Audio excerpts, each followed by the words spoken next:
Sathyajothi films பிரம்மாண்ட தயாரிப்பில் தனுஷ் நடிக்கும் கேப்டன் மில்லர் வெற்றி நடை போடுகிறது உலகமெங்கும்.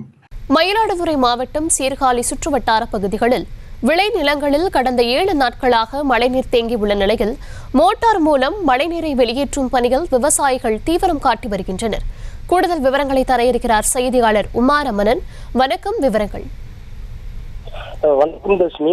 மயிலாடுதுறை மாவட்டம் சீர்காழி கொள்ளிடம் பகுதியில் கடந்த வாரம் பெய்த கனமழையால் 10,000 ஏக்கர் அறுவடைக்கு தயாராக இருந்த சம்பா சாகுபடி பயிர்கள் நீரில் மூழ்கி சேதமானது. சீர்காழி சுற்றுவட்டார பகுதியில் 30 சென்டிமீட்டர் அளவுக்கு மழை பதிவானது. இதனால் அரசாலமங்கலம், ஜீவாநகர், பச்சை பெருமாள் நல்லூர் உள்ளிட்ட பகுதிகளில் மழை நின்று ஒரு வார காலம் ஆகியும் இதுவரையில மழை நீர் முழுவதுமாக வயல்ல தேங்கியதா இருக்கு. இந்த மழை நீரால இப்ப முக்கிய நெல் பயிர்கள் முளைக்க தொடங்கியதால் விவசாயிகள் கவலை அடைஞ்சிருக்காங்க.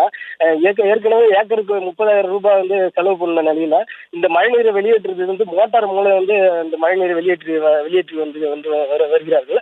இதெல்லாம் கூடுதல் செலவு செஞ்சுதான் இந்த மழைநீரை வெளியேற்றுறாங்க. இதனால் விவசாயிகள் பெரும் கவலை அடைந்துள்ளனர்.